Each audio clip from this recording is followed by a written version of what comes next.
when I was calling up interview subjects, there was one guy who was a Moyle and a urologist. And I thought, like, great, we get both of those perspectives in the film.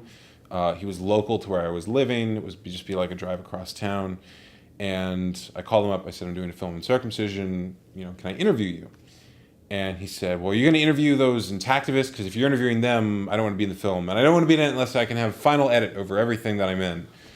And I was like, well, we are interviewing them because we're doing, like, you have to show both sides. This is a documentary. And I'm not going to give you executive producer privileges just so you can talk on camera. Like, that's ridiculous. But I was really worried after that because, like, just the idea that I would interview intactivists was enough for him to say no. And I want to be honest with my interview subjects. And so I was trying to figure out how to do that and also get both sides, because I was worried I would call people up and they would just say no because I was actually trying to show both sides. And so I had a book on documentary. I think it was like the only book that I had at the time on it. And it had a section on ethics. So I was like, great, I'm going to look this up and then I'm just going to do what it says and we'll be good.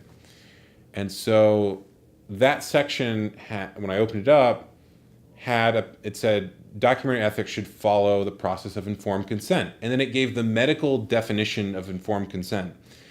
And now, if you're familiar with informed consent on this issue, that's completely confusing because the informed consent for circumcision is, would you like a circumcision? And there's almost no information given. It's asked right before they're about to take the baby away. The parents are sometimes still under, the mom's still under the effect of pregnancy drugs. They're in this like shock state of like, oh my God, I'm a parent now. Like, what does that mean? So there's virtually no informed consent done for circumcision. And so I was trying to figure out like, how do I handle that? And so I thought, well, I'll do the informed consent, but I'll do it the way that they do around this issue. So I would say, I'm doing a documentary on circumcision. Do you want to be in it? That's it. And that actually ended up working out really well because most people involved on this issue want to talk about it if they're involved in it, and the people who don't want to talk about it aren't that involved on it. So there are a lot of people who they really wanted to either debate the intactivists or share the intactivist perspective, and they were just sort of totally on board.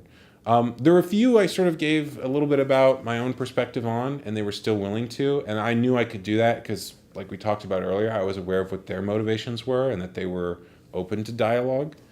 And so that worked out. But that was just sort of the informed consent process actually informed the ethics of the documentary. And I probably had a greater informed consent process than is usually given for circumcision.